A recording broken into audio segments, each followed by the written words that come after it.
રાજકોટની વાત કરીએ, લોકમેળો શરૂ થતાની સાથે જ રાજકોટવાસીઓની ખુશી હણાઈ છે। વરસાદી વિઘ્નથી લોકમેળો બંધ કરવાની ફરજ પડી છે। 2.5 ઇંચ વરસાદથી મેળાના ગ્રાઉન્ડમાં પાણી જ પાણી થઈ ગયું। ગઈકાલે જ ખુલ્લો મૂકવામાં આવ્યો હતો લોકમેળો। હજુ પણ રાજકોટના વિવિધ વિસ્તારોમાં સતત વરસાદ વરસી રહ્યો છે। ઘણા વિસ્તારો એવા છે કે જ્યાં રોડ પરથી નદીઓ વહેતી હોય તેવા પણ દ્રશ્યો સામે આવ્યા છે અને લોકમેળામાં પાણી ભરાઈ ગયું છે। રાજકોટમાં ભારે વરસાદ આવતા લોકમેળાનું ગ્રાઉન્ડ છે તે બેટમાં ફેરવાયું છે। આપ સીધા દ્રશ્યો જોઈ શકો છો।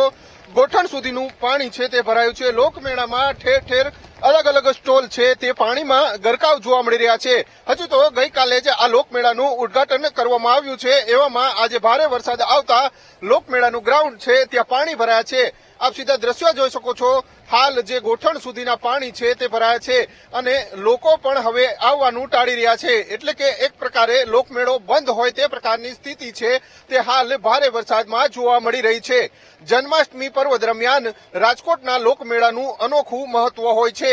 એવામાં ભારે વરસાદ આવતા હવે આ લોકમેળો બંધ રાખવાની ફરજ છે તે તંત્રને પડી હોય તે પ્રકારના દ્રશ્યો જોવા મળી રહ્યા છે। હાલ ખૂબ જ ઓછા લોકો છે, જ્યારે આ જે લોકો દેખાઈ રહ્યા છે તે માત્ર સ્ટોલના વેપારી જ છે। સાતમ અને આઠમનું પર્વ છે, એવામાં રાજકોટ સહિતના વિસ્તારોમાં લોકો રજાનો માહોલ હોય છે અને આ લોકમેળાની મજા માણવા માટે આવતા હોય છે। પરંતુ રાઇટ્સના વિવાદ બાદ હવે ભારે વરસાદ આવતા લોકમેળાનું જે ગ્રાઉન્ડ છે તે સંપૂર્ણ બેટમાં ફેરવાયું હોય તે પ્રકારના દ્રશ્યો છે તે જોવા મળી રહ્યા છે। હજુમાં હવામાન વિભાગ દ્વારા ભારે વરસાદની આગાહી કરવામાં આવી છે। એવામાં આ લોકમેળો છે તે સંપૂર્ણ પાણીમાં ગરકાવ થઈ ગયો છે।